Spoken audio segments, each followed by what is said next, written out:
J'étais à une signature de tout lui céder, jusqu'à ce que je me fiche dans le couloir et que je l'entende en rire avec lui. Elle élaborait son plan depuis 8 mois tandis que je dînais en face d'elle chaque soir.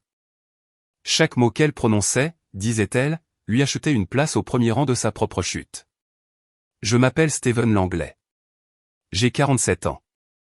Je suis copropriétaire d'une entreprise de conseil en environnement basée à Charlotte, en Caroline du Nord.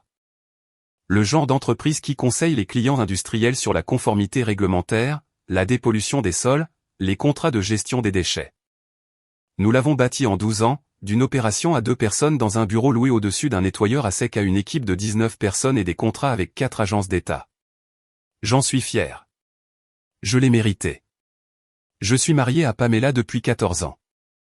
Elle a 42 ans, elle est intelligente, belle d'une manière qui rend bien en photo, et pendant la majeure partie de notre mariage, je l'aurais appelée ma partenaire dans tous les sens du terme.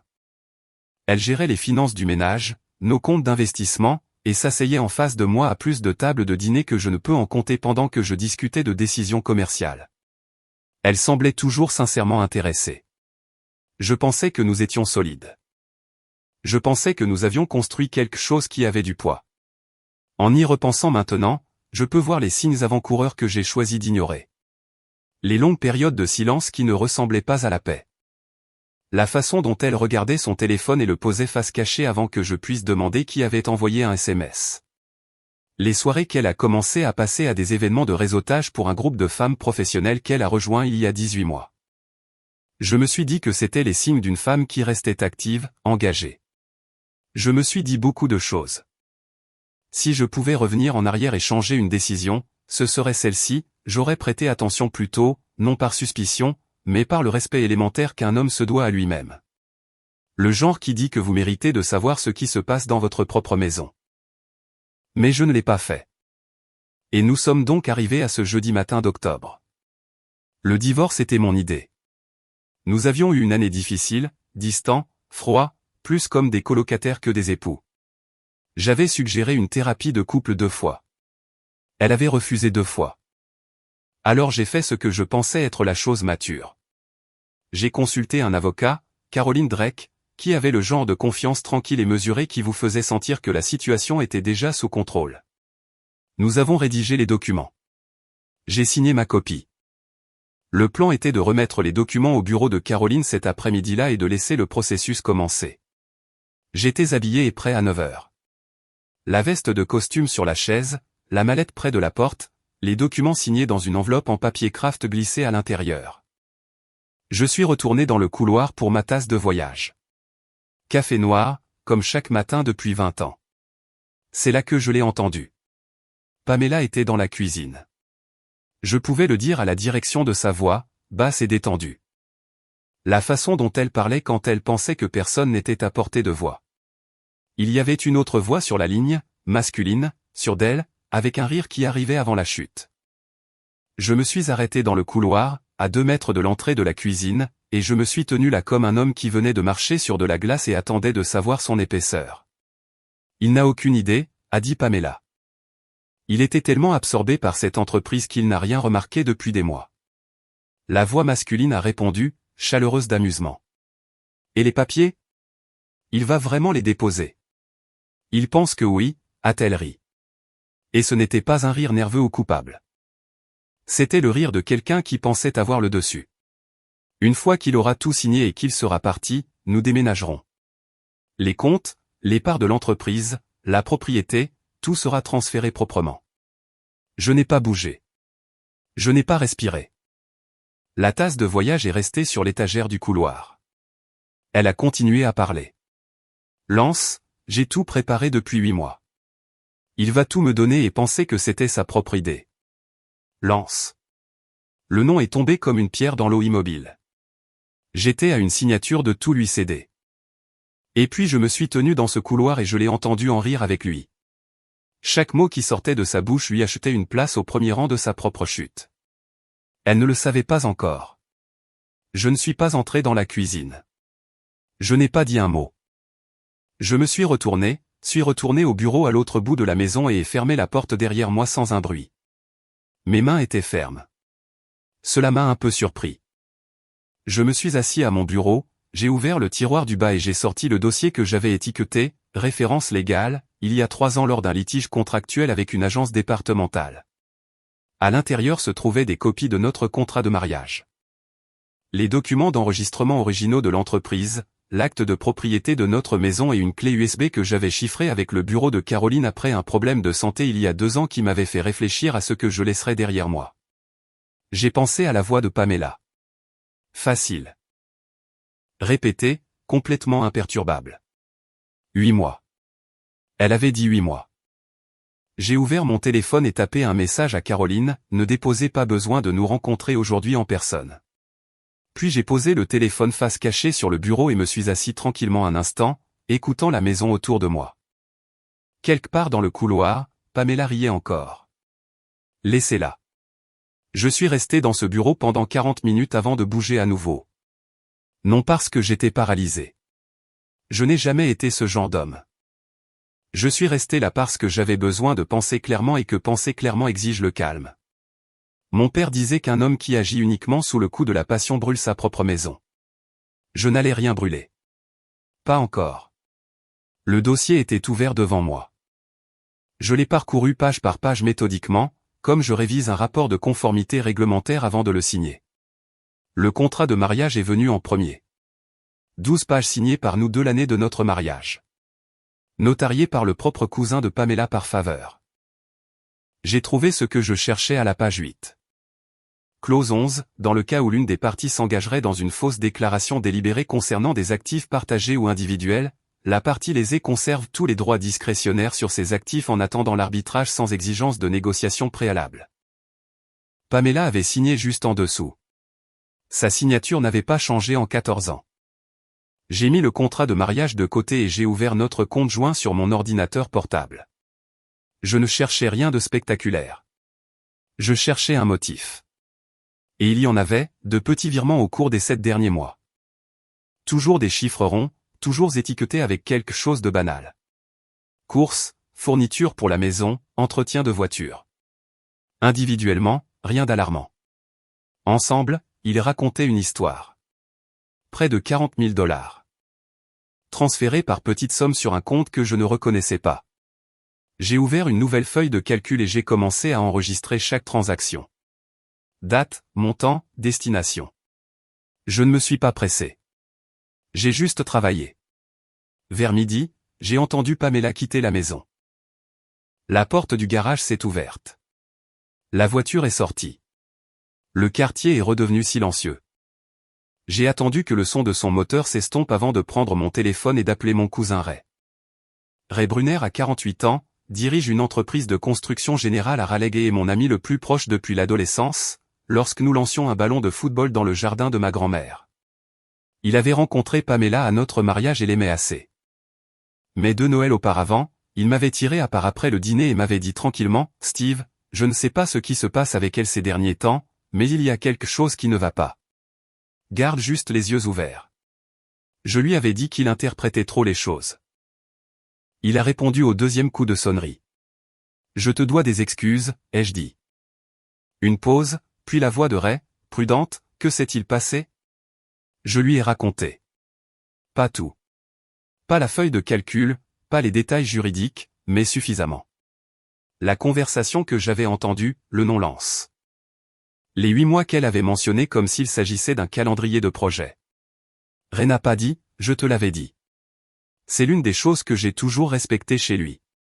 Il a juste expiré lentement et a dit, d'accord, de quoi as-tu besoin? J'ai besoin que tu te souviennes. Tout ce que tu as remarqué chez Pamela l'année dernière, des gens qu'elle a mentionnés, des endroits où elle est allée quand elle a visité Raleigh, tout ce qui semblait étrange. J'ai besoin de détails, pas d'impressions. Il a réfléchi un instant. Il y avait un gars à la fête d'anniversaire de Dana Hollis en mars. Pamela l'a présenté comme quelqu'un d'un groupe professionnel. Lance quelque chose. Je n'ai pas retenu le nom de famille. Il m'a serré la main comme s'il possédait déjà la pièce. Lance quelque chose. Mars. C'était il y a 7 mois. L'a-t-elle présenté spécifiquement à toi ou était-il juste là, ai-je insisté. Elle l'a amené, a dit Ray sèchement. Elle l'a dirigé directement vers notre groupe. À l'époque, j'ai pensé qu'il n'était qu'un contact, mais la façon dont elle le regardait quand il parlait Steve, je l'ai remarqué. Je n'ai juste pas pensé que c'était à moi de dire quoi que ce soit. J'ai noté le nom. Lance Groupe Professionnel Mars. Après l'appel, je suis retourné au dossier. J'ai sorti la clé USB, celle que j'avais chiffrée avec le bureau de Caroline il y a 2 ans, et je l'ai branchée sur mon ordinateur portable. À l'intérieur, des copies de sauvegarde de tous les documents importants. L'accord de partenariat commercial, l'acte de propriété original avec ses annotations de titres préjoints, les polices d'assurance, le dépôt secondaire qui réaffectait les droits de survie à ma fiducie familiale sous réserve d'une violation légale spécifique. J'avais ajouté ce dernier à la suggestion de Caroline et je l'avais rapidement oublié. Maintenant, j'étais très heureux de ne pas avoir argumenté contre. J'ai imprimé 12 pages et les ai organisées dans un nouveau dossier. Puis j'ai envoyé un deuxième message à Caroline, apportant des documents cet après-midi si possible. Ce n'est pas ce que nous pensions. Elle a répondu en moins de 3 minutes, j'ai un rendez-vous à 14 heures. Venez à ce moment-là. J'ai fermé l'ordinateur portable, rangé le bureau et me suis dirigé vers la cuisine pour le café que je n'avais pas préparé ce matin-là. Debout au comptoir, j'ai regardé par la fenêtre sur le jardin. Le chêne que nous avions planté le premier printemps où nous avons vécu ici. La terrasse en pierre que j'avais posée moi-même pendant un long week-end de la fête du travail. J'avais construit cette vie de mes 2 mains. Elle la démantelait tranquillement depuis 8 mois, et elle m'avait souri à table chaque soir pendant qu'elle le faisait. J'ai versé le café et les bu debout. Puis j'ai pris ma mallette et je suis allé voir Caroline. Le bureau de Caroline Drake se trouvait au 14e étage d'un immeuble du centre-ville qui sentait le vieux tapis et l'argent sérieux. Elle pratiquait le droit de la famille et des affaires depuis plus de 20 ans. Et la façon dont elle menait une affaire, constante, sans hâte, précise, était exactement ce dont j'avais besoin cet après-midi-là. J'ai tout étalé sur sa table de conférence, le contrat de mariage, la feuille de calcul, le contenu de la clé USB, imprimé et organisé. La note que j'avais prise sur Lance d'après l'appel de Ray. Elle a lu sans m'interrompre, ce que j'ai apprécié. Les avocats qui parlent en lisant me rendent nerveux. Quand elle a eu fini, elle a croisé les mains sur la table et m'a regardé directement. Depuis combien de temps le savez-vous? Depuis ce matin, ai-je dit. Elle a hoché la tête lentement. Alors nous avons une longueur d'avance sur elle. C'est plus important que vous ne le pensez. Caroline m'a expliqué le cadre juridique avec le genre de clarté qui transformait une situation compliquée en quelque chose de gérable. La clause 11 du contrat de mariage était solide.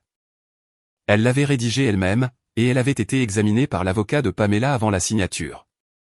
Les transferts d'actifs que j'ai signalés étaient potentiellement récupérables si nous pouvions établir l'intention. La structure de propriété de l'entreprise, m'a-t-elle rappelé, comportait une clause de licence qui rendait impossible tout transfert de propriété intellectuelle ou de contrat client sans mon autorisation directe et la vérification de ma signature originale. Pamela ne connaissait pas cette clause. Je l'avais enterrée dans l'accord de partenariat original des années avant même que nous discutions du mariage. Elle ne peut pas prendre l'entreprise, a dit Caroline simplement. Pas un contrat, pas un client, pas une marque déposée. C'est légalement isolé. Et la maison? Caroline s'est permis un petit sourire précis. Vous l'avez ajouté à l'acte de propriété à des fins fiscales il y a 9 ans, mais le dépôt original de survie attribue une réversion complète à votre fiducie familiale en cas d'intention démontrée de fraude. Le langage est déclenché par ce que vous avez entendu. Elle a tapé sur le contrat de mariage combiné à la clause 11. Elle repart avec ce qu'elle est venue. Je suis resté avec ça un instant. Je veux savoir qui est Lance, ai-je dit. Nom complet, antécédents, son lien avec elle, et s'il y a une exposition juridique. J'aurai quelqu'un dessus d'ici demain matin, a répondu Caroline, prenant déjà des notes.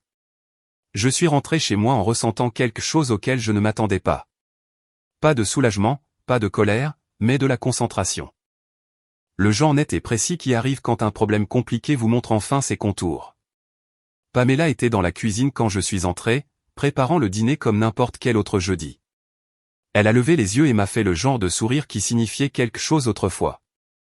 Comment s'est passée la réunion, a-t-elle demandé. Productive, ai-je dit, posant ma mallette. Il y a beaucoup à faire, mais nous progressons. Elle s'est retournée vers la cuisinière. Tu as l'air fatigué. Longue journée. Je me suis versé un verre d'eau et me suis appuyé contre le comptoir, la regardant se déplacer dans la cuisine avec cette aisance pratiquée.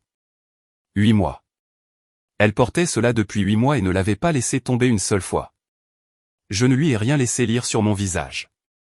Rien du tout. 2 jours plus tard, Caroline a appelé avec un nom.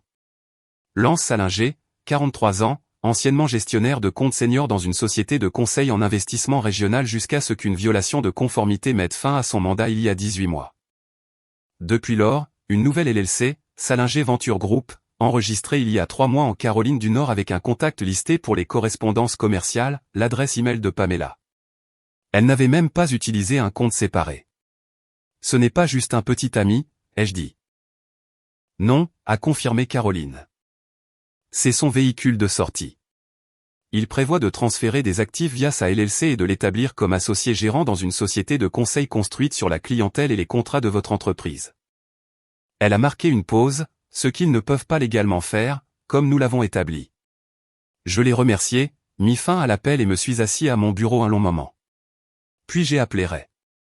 J'ai besoin d'une faveur, lui ai-je dit. Rien de compliqué. J'ai juste besoin que tu sois disponible si j'ai besoin d'un témoin pour quelque chose dans les prochaines semaines. Ray n'a pas hésité une demi-seconde. Nomme l'heure et le lieu, a-t-il dit. Je suis avec toi, Steve. C'était la seule réponse dont j'avais besoin. L'appel est arrivé un mercredi après-midi alors que j'examinais une proposition de dépollution des sols pour un contrat de comté. Numéro inconnu. J'ai failli laisser le répondeur prendre. Quelque chose m'a fait répondre.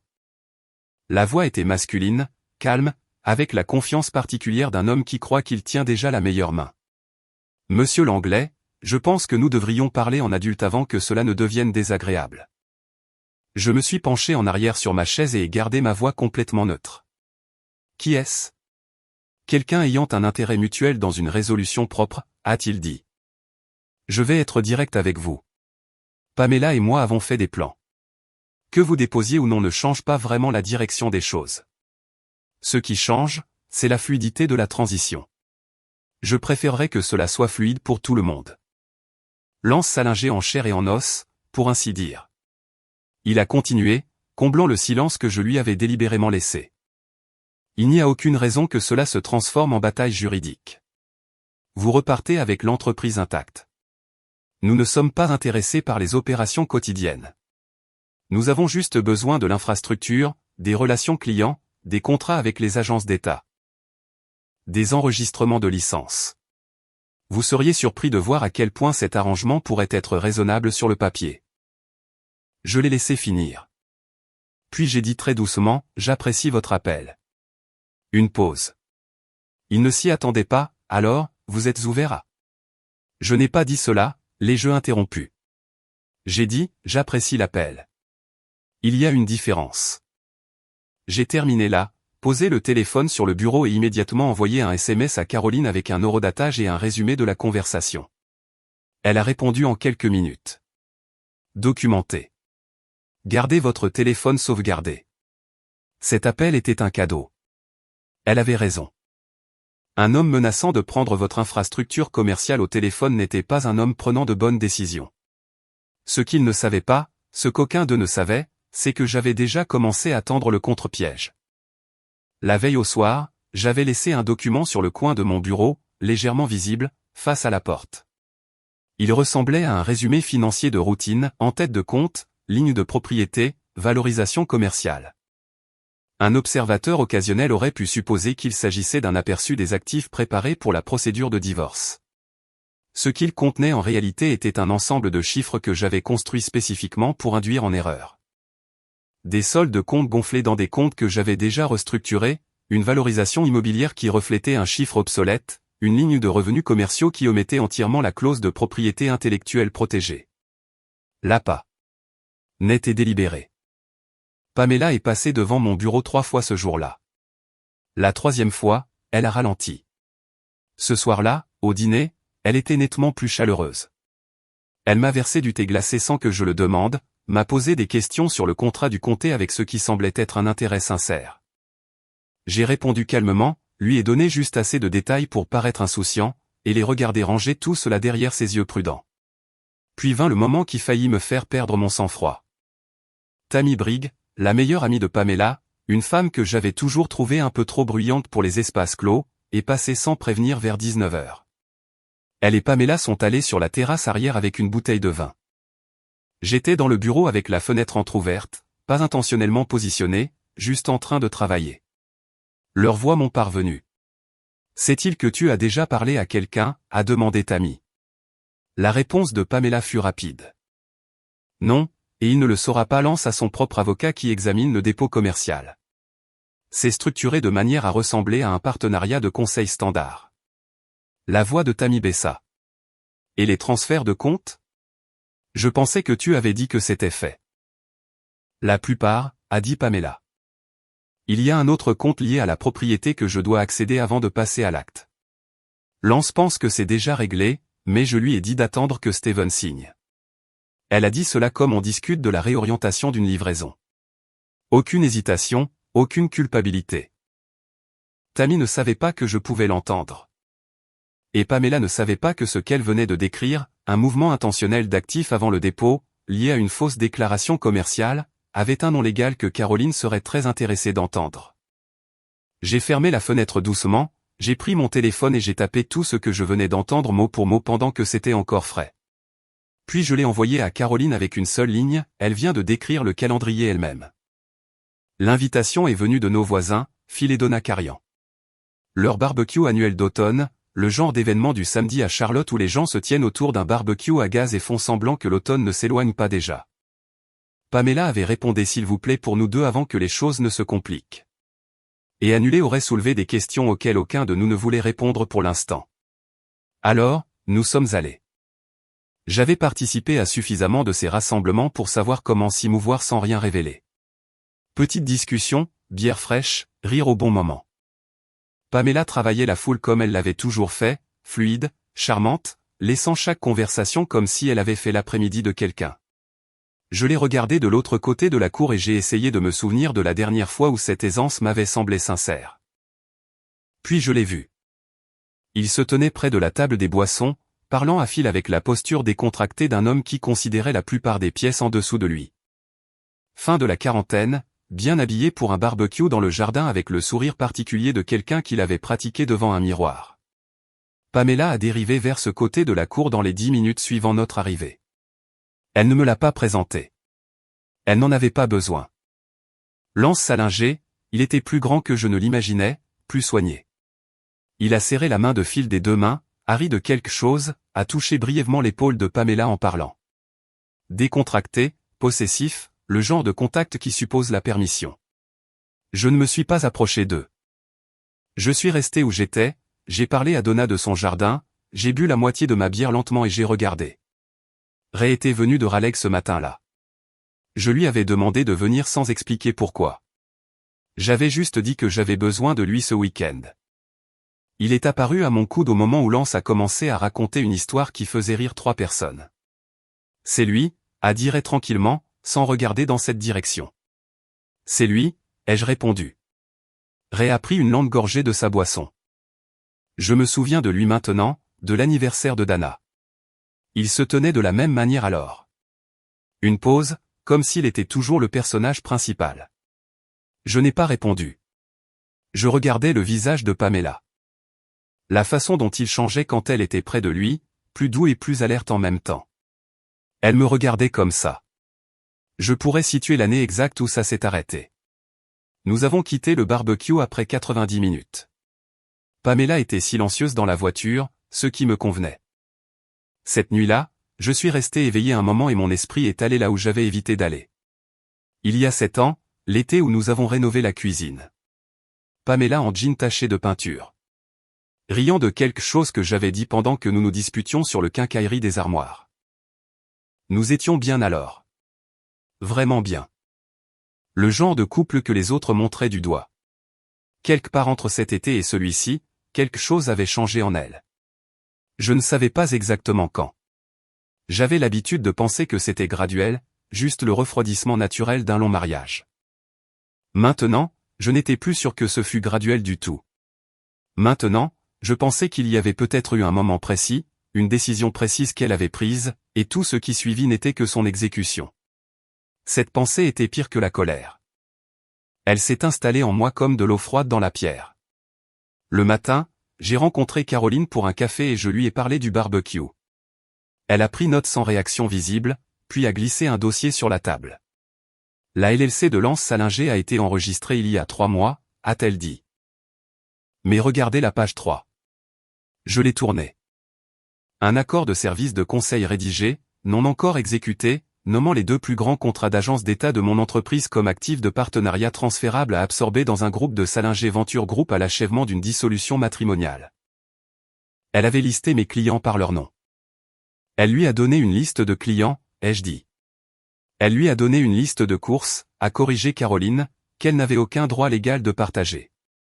Ce document seul suffit à établir une appropriation illicite intentionnelle d'informations commerciales propriétaires. Je suis resté avec cela un instant. La colère spécifique d'un homme qui a construit quelque chose avec soin et qui regarde quelqu'un le traiter comme un objet de vide-grenier. Je veux préparer la prochaine phase, ai-je dit à Caroline. Elle regardait ce document sur mon bureau. Je veux lui donner quelque chose qu'elle ne pourra pas résister à lui transmettre. L'expression de Caroline s'est aiguisée. Expliquez-moi. Je l'ai fait. Elle a écouté, posé 2 questions précises, puis a hoché la tête une fois. Faites-le. J'aurai le cadre de surveillance en place d'ici jeudi. Je suis rentré chez moi avec un plan et un dossier. Et pour la première fois depuis ce jeudi matin dans le couloir, j'ai senti le poids commencer à se déplacer. J'ai passé 2 soirées à élaborer le document. Il paraissait réel parce que la plupart de ces éléments l'étaient, en tête de compte réel, ligne de propriété réelle, langage précis sur la structure de l'entreprise. Ce que j'ai modifié, ce sont les chiffres spécifiques et une omission cruciale. La clause de propriété intellectuelle protégeant tous les contrats clients et les licences de l'entreprise n'y figurait nulle part. Pour quiconque lisait rapidement, cela ressemblait à un aperçu des actifs non protégés. Le genre de document qui pourrait faire croire à quelqu'un que la porte était restée ouverte. Je l'ai imprimé, l'ai placé dans une chemise en papier craft et l'ai laissé sur le coin gauche de mon bureau un mardi matin avant que Pamela ne se réveille, légèrement inclinée, partiellement visible depuis l'embrasure de la porte. Puis je suis allé au bureau et j'ai attendu. Le système de surveillance de Caroline, entièrement légal, lié à l'infrastructure de conformité existante de l'entreprise, signalait les événements de données sortant de tout appareil de notre réseau domestique lié à mon domaine professionnel. J'avais une alerte configurée sur mon téléphone. La notification est arrivée à 14h17 cet après-midi-là. Fichier consulté. Photographié via appareil mobile. Message sortant envoyé depuis l'adresse email personnelle de Pamela. Elle n'avait même pas attendu que je rentre à la maison.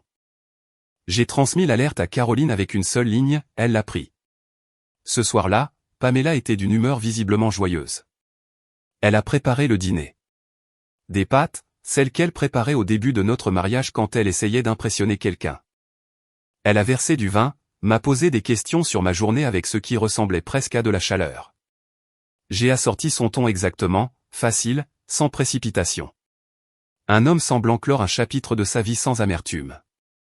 Ce que je faisais en réalité, c'était regarder le compte à rebours de son plan. 3 jours plus tard, Caroline a appelé. Lens-Salinger vient de déposer une demande d'enregistrement de partenariat préliminaire en utilisant le numéro d'entité de votre entreprise, a-t-elle dit. Il a utilisé les chiffres du document que vous avez laissé, la version non protégée. Elle a fait une pause. Le dépôt est frauduleux. Il a utilisé votre numéro d'identification fédéral sans autorisation. C'est pourquoi sa fraude, Steven. Elle s'est corrigée. La communication professionnelle est rétablie. Les métadonnées de la soumission remontent à un appareil enregistré à Pamela. Photo de votre maison. Transmise depuis son email, déposée par lui. La chaîne est complète. J'ai demandé à Caroline d'obtenir une copie certifiée conforme du dépôt frauduleux et de l'ajouter aux archives de preuves. Elle l'avait déjà fait. Une dernière chose, a-t-elle ajouté. Notre contact légiste a tracé les transferts financiers que vous avez signalés. Les 40 000 qu'elle a déplacés. C'est sur le compte d'exploitation de Salinger Venture Group. Elle ne lui a pas seulement donné une liste de clients. Elle a doté son entreprise de vos actifs matrimoniaux. Je l'ai remercié, mis fin à l'appel et me suis assis à mon bureau un long moment. Puis j'ai appelé Ray. Comment est ton emploi du temps la semaine prochaine, ai-je demandé. Entièrement libre pour toi, a répondu Ray sans hésitation. Bien. Je vais avoir besoin de toi à Charlotte. Les choses sont sur le point de bouger. Cette nuit-là, j'ai dormi 7 heures d'affilée. La première nuit complète de sommeil que j'ai eue en 3 semaines. Non pas parce que tout était résolu, mais parce que le piège s'était refermé et que l'épreuve était verrouillée. Et ce qui venait ensuite n'était plus une bataille. C'était une conclusion. Le lundi matin est arrivé, froid et vif. Le genre de journée d'octobre à Charlotte qui donne à l'air une odeur de faim. J'étais à mon bureau à 7h30. Dana, ma responsable de bureau, avait préparé le café et le rapport du matin soigneusement empilés sur le coin de mon bureau. Je l'avais appelée vendredi après-midi et ne lui avais dit que ce qu'elle devait savoir, que j'attendais un visiteur non autorisé, peut-être cette semaine, et qu'elle devrait suivre mes instructions exactement le moment venu. Dana était avec moi depuis 9 ans. Elle ne posait pas de questions inutiles. Elle a juste hoché la tête et dit « Dis-moi ce dont tu as besoin ». Je me suis installé et j'ai travaillé toute la matinée. 2 appels clients, une révision de conformité pour le contrat du comté, un suivi avec notre agent de liaison d'agence d'État, un travail normal, le genre qui vous rappelle pourquoi vous avez construit quelque chose en premier lieu. Lance Salinger est entré à 11h14. J'ai d'abord entendu la voix de Dana, poliment ferme depuis la réception, puis la sienne, douce, sans hâte, déjà en représentation. Je me suis levé de mon bureau et me suis dirigé vers l'entrée de mon bureau. Il était habillé pour l'occasion. Veste sombre, col ouvert, le décontracté étudié d'un homme qui voulait avoir l'air de sa place dans une pièce qu'il n'avait jamais gagnée. Il tenait un mince porte-document en cuir comme un accessoire dans une pièce qu'il avait écrite pour lui-même. Quand il m'a vu, il a souri. Le même sourire que j'imaginais qu'il avait utilisé sur une demi-douzaine d'autres hommes avant moi. « Steven » a-t-il dit, en tendant la main. « Content que vous soyez là. Je pensais que nous devrions enfin nous rencontrer correctement. » Je n'ai pas pris la main. Je l'ai regardé un instant, assez longtemps pour qu'il en sente le poids, puis j'ai dit « Dana, s'il vous plaît, appelez la sécurité du bâtiment. » Son sourire a tenu, mais ses yeux ont changé. « Il n'y a pas besoin de ça. Je veux juste 5 minutes. » « Vous ne les aurez pas, ai-je répondu calmement. Vous n'aurez pas non plus les contrats clients, les accords d'agence d'État, les enregistrements de licence, ou l'infrastructure commerciale que vous et ma femme avez prévu d'absorber. Rien de tout cela ne vous appartient. Rien de tout cela ne le sera jamais. Il a légèrement baissé le porte-document. La performance s'effondrait. Vous n'êtes pas obligé de rendre cela conflictuel. Nous pouvons structurer quelque chose qui fonctionne pour tout le monde. Je me suis rapproché, pas agressivement, juste assez près pour qu'il comprenne que la distance était intentionnelle. Vous avez appelé mon téléphone portable personnel et m'avez dit que vous vouliez l'infrastructure de mon entreprise. Vous avez envoyé quelqu'un à mon bureau pour livrer un message et vous avez déposé une fausse déclaration commerciale en utilisant mon identifiant fédéral. J'ai gardé ma voix égale. Ce n'est pas une négociation. C'est un casier judiciaire en cours de formation. La couleur de son visage a changé. La sécurité est arrivée derrière lui. 2 hommes, calmes et professionnels. Lance a regardé par-dessus son épaule, puis m'a regardé, et j'ai vu le calcul se produire derrière ses yeux. Le moment où un homme réalise que la main qu'il pensait tenir est vide. « Vous faites une erreur » a-t-il dit. Mais la confiance s'était évanouie. « La seule erreur que j'ai commise » ai-je répondu. « C'est de ne pas avoir fait attention plus tôt. Celle-là est de ma faute. Tout ce qui se passe ensuite est de votre faute. La sécurité l'a fait sortir sans incident. Il n'a pas regardé en arrière. Je suis retourné à mon bureau, j'ai appelé Caroline et je lui ai donné le compte rendu complet tant que c'était frais. Elle l'a documenté, ajouté au dossier, et m'a dit que le dépôt frauduleux de la LLC avait déjà été signalé par l'État et renvoyé pour enquête. La chaîne est complète, a-t-elle dit. Fraude par fil, utilisation non autorisée de votre enregistrement, complot documenté pour s'approprier illégalement des actifs commerciaux. Son avocat, s'il en trouve un bon, lui dira de régler toutes les réclamations immédiatement et discrètement. Après l'appel, Ray est apparu à l'entrée de mon bureau. Il était au café du rez-de-chaussée du bâtiment toute la matinée, disponible si j'avais besoin de lui. C'est le genre d'homme qu'est Ray Brunner. Propre, a-t-il demandé. Propre, ai-je confirmé. Il a hoché la tête une fois, satisfait, et est allé nous chercher un café. Je me suis assis à mon bureau et j'ai ressenti le silence d'un problème qui n'avait plus de place pour bouger. Le bureau était toujours le mien. Les contrats étaient toujours les miens, et Lance Salinger rentrait d'où il venait sans rien, sauf le porte-documents qu'il avait apporté comme accessoire. Cet après-midi-là, je suis rentré chez moi et j'ai attendu que le téléphone sonne. Pamela a appelé à 21h47. J'étais dans la chambre d'amis en train de lire quand le téléphone a vibré sur la table de nuit. Son nom à l'écran. Elle était sortie depuis le milieu de l'après-midi. J'avais entendu la voiture partir vers 16h et je ne l'avais pas entendue revenir. Maintenant, il était presque 22h et elle appelait au lieu d'entrer. J'ai laissé sonner 2 fois. Puis j'ai répondu, Steven. Sa voix était tendue, sous pression. Que as-tu fait? Tu devras être plus précise, ai-je dit. Lance m'a appelé. Ces mots venaient plus vite maintenant.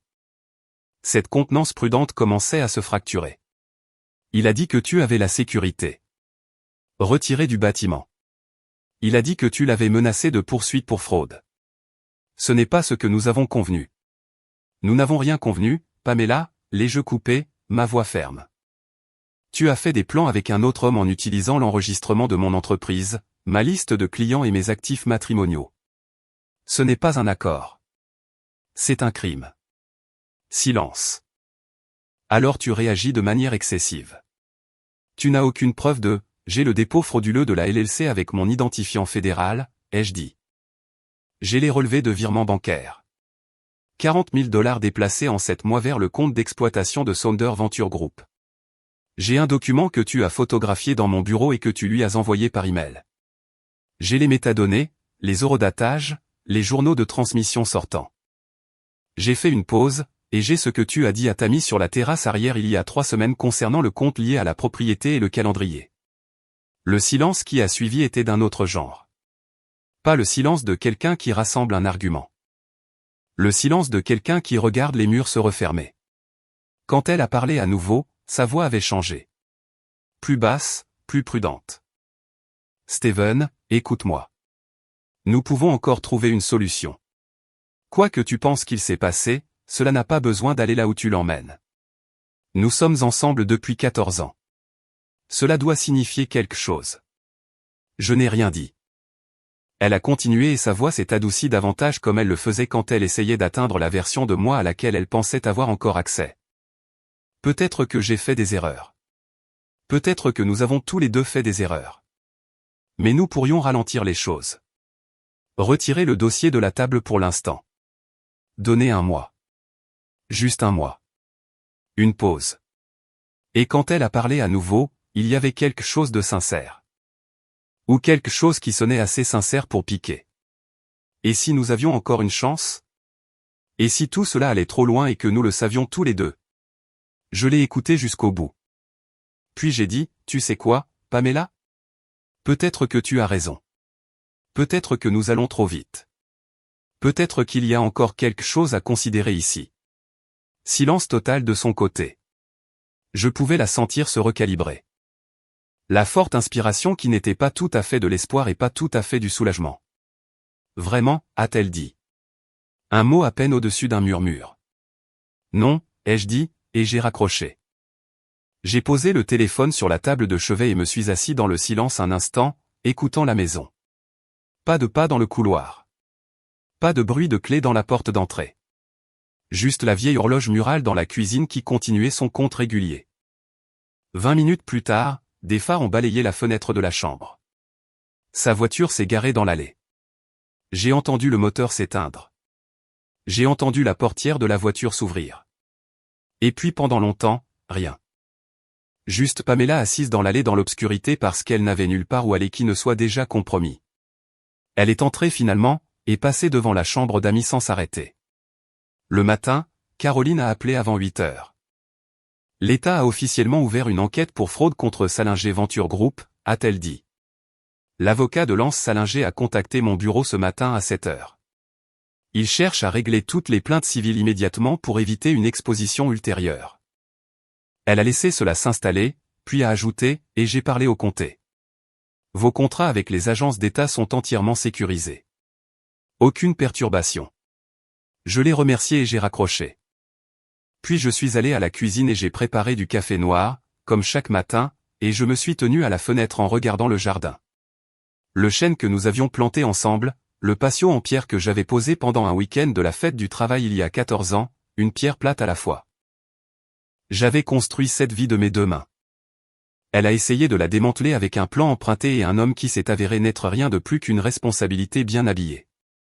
L'email du contrat de comté m'attendait dans ma boîte de réception lorsque je me suis assis à mon bureau. Approuvé, renouvelé pour 3 ans. Je l'ai lu 2 fois.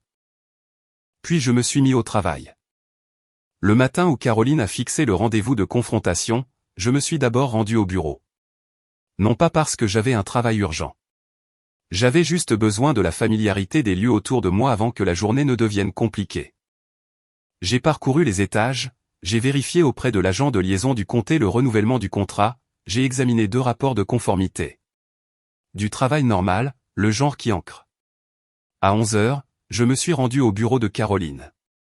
Ray était déjà dans le parking quand je suis arrivé. Il était venu de Raleigh la veille au soir et avait séjourné dans un hôtel du centre-ville. Pas de drame, pas de question, juste présent quand j'avais besoin de lui. C'est la mesure d'un homme qui vaut la peine d'être gardé dans votre vie. Nous sommes montés dans l'ascenseur ensemble en silence. Pamela était déjà dans la salle de conférence quand nous sommes arrivés, assise à la gauche de son avocat, un homme nommé Gerald Putnam, qui pratiquait le droit de la famille depuis 30 ans et avait l'air de quelqu'un qui avait vu toutes les versions de cette conversation. Il examinait des documents quand nous sommes entrés. Quand il a vu la taille du classeur de Caroline, ses mains ont ralenti. Pamela a levé les yeux. Elle était habillée avec soin, composée en apparence, comme elle l'était toujours dans les pièces où les apparences comptaient. Mais il y avait quelque chose dans ses yeux qui n'avait jamais été là auparavant. Le calme particulier d'une personne qui a couru longtemps et qui vient de heurter un mur. Je me suis assis en face d'elle, j'ai croisé les mains sur la table et je n'ai rien dit. Caroline a commencé sans cérémonie. Elle a expliqué à Gerald Putnam le dossier de preuve onglet par onglet. Les relevés de virement bancaire, 40 000 $ déplacés sur 7 mois vers le compte de Salinger Venture Group. Le dépôt frauduleux de la LLC utilisant mon identifiant d'enregistrement fédéral tracé par les métadonnées vers l'appareil de Pamela, envoyé depuis son email personnel et soumis par Lance Salinger. L'accord de partenariat préliminaire nommant les 2 plus grands contrats d'agence d'État de mon entreprise comme actifs transférables. La conversation documentée depuis le patio arrière. Tammy Brigg présente. Les propres mots de Pamela décrivant le calendrier et le compte lié à la propriété qu'elle avait l'intention d'accéder avant le dépôt du divorce. Puis la clause 11 du contrat de mariage. Caroline l'a lu à voix haute, lentement et clairement. Gerald Putnam a arrêté de prendre des notes à mi-chemin. L'avocat de Pamela s'est penché vers elle et lui a dit quelque chose de calme.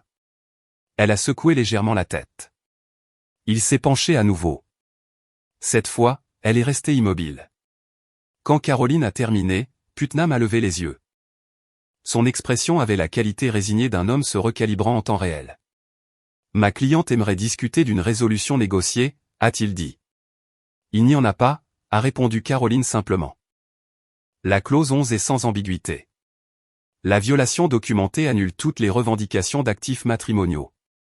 L'enquête pour fraude contre Salinger Venture Group est déjà ouverte auprès de l'État. Mon client n'est pas là pour négocier.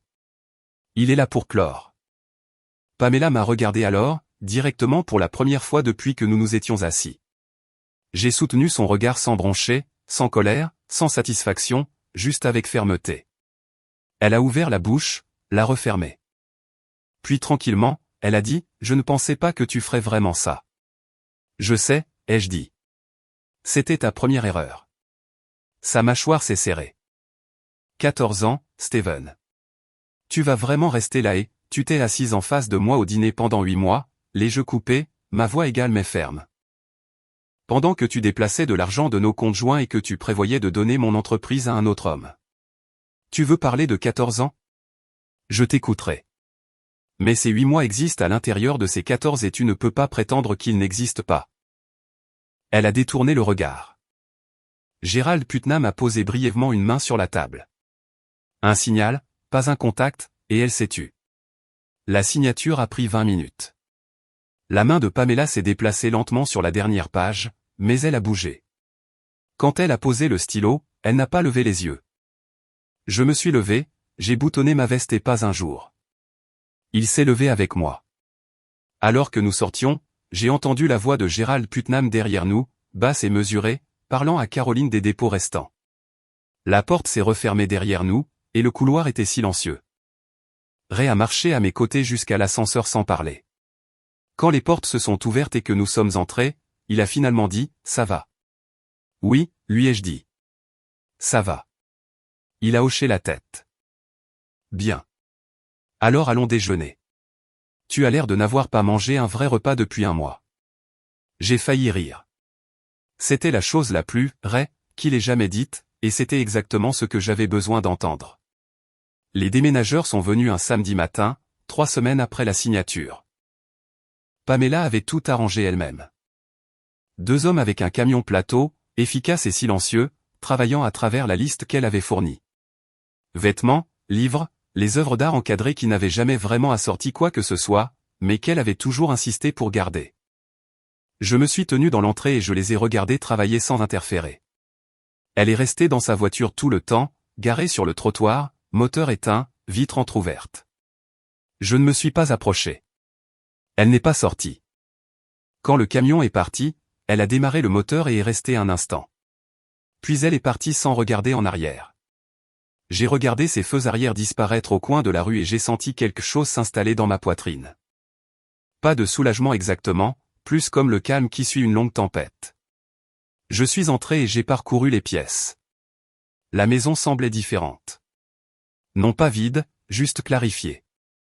La façon dont un espace de travail se sent après avoir tout enlevé ce qui n'y appartenait pas. Sur le comptoir de la cuisine se trouvait une enveloppe scellée à mon nom. Son écriture, l'ancienne version, la lettre soignée et délibérée qu'elle utilisait avant que tout ne tourne mal. À l'intérieur, un chèque daté et signé pour le montant exact d'argent qu'elle avait transféré à Salinger Venture Group sur 7 mois. Pas de note pour l'expliquer, juste le chiffre précis au dollar, comme une reconnaissance qu'elle ne pouvait pas se résoudre à mettre en mots. En dessous, une seule page imprimée de son email, un message qu'elle avait envoyé à Lance Salinger 4 mois auparavant. J'ai reconnu l'horodatage, reconnu la ligne d'objet. Elle y décrivait notre routine matinale, la façon dont je faisais le café, la façon dont je vérifiais la boîte aux lettres à la même heure chaque jour. Elle a appelé cela fastidieux, m'a appelé prévisible, le genre d'homme qui faisait un bon arrière-plan pour la vie des autres. Il avait répondu, au moins, les hommes prévisibles sont faciles à planifier. Je l'ai lu une fois, puis je l'ai plié et je me suis assis sur le comptoir. J'ai compris pourquoi elle l'avait laissé. Ce n'était pas de la cruauté. C'était de l'honnêteté. Sa façon de fermer une porte, de me montrer à quoi ressemblait son esprit, pour que je ne passe pas les 5 prochaines années à me demander. Je n'ai pas passé 5 minutes à me demander. Je savais déjà. 2 mois plus tard, Ray m'a appelé un dimanche après-midi. « Tu as vu l'Instagram de Lance Salinger ?» a-t-il demandé. Je n'avais pas cherché. Je l'ai ouvert pendant que Ray restait en ligne. Le post le plus récent était une photo de plage. Eau turquoise, sable blanc quelque part dans les Caraïbes que je ne pouvais pas situer immédiatement. Lance en lunettes de soleil, bras autour d'une femme qui n'était pas Pamela. La légende disait, nouveau départ avec quelqu'un qui sait vraiment ce qu'est la vraie vie. Le dernier chapitre m'a appris que le mauvais partenaire empoisonne tout. Reconnaissant d'être passé à autre chose. Le mauvais partenaire. Il s'était éloigné d'une enquête pour fraude, avait réglé toutes les plaintes civiles contre lui à un coût significatif, et se trouvait maintenant sur une plage, traitant Pamela de problème. J'ai posé le téléphone et j'ai regardé le jardin. Le chêne, le patio en pierre, tout cela était toujours debout, toujours à moi. La voix de Ray est venue par le haut-parleur. « Tu crois ce type complètement ?» J'ai dit, c'est exactement qui il est. Ray a ri, un rire court et sec. Le rire d'un homme qui en avait assez vu du monde pour le trouver plus absurde que surprenant. Je suis sorti sur le patio cet après-midi-là avec un verre de thé glacé et me suis assis dans la chaise que j'y avais depuis une décennie. La lumière de la fin de l'automne faisait quelque chose de beau à travers la cour. Longue et dorée, le genre qui fait que tout semble avoir été là pour toujours. J'ai pensé à ce que je voulais que le prochain chapitre ressemble, pas à ce que je laissais derrière moi. C'était réglé, signé et terminé. Ce vers quoi je marchais. Le contrat du comté avait été renouvelé pour 3 ans. 2 nouveaux clients étaient arrivés en octobre.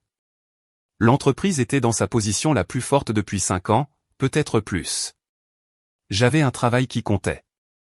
Un cousin qui venait de Raleigh quand j'avais besoin de lui et une avocate qui avait géré le tout comme une chirurgienne qui aimait vraiment son travail. La maison était calme de la meilleure façon maintenant. L'horloge sur le mur de la cuisine tic-tac toujours de la même manière. Le chêne dans le jardin ne se souciait de rien de ce qui s'était passé. J'ai fini le thé glacé, suis rentré à l'intérieur et j'ai commencé à préparer le dîner. Pas pour quelqu'un d'autre, juste pour moi. Et c'était exactement comme cela devait être en ce moment.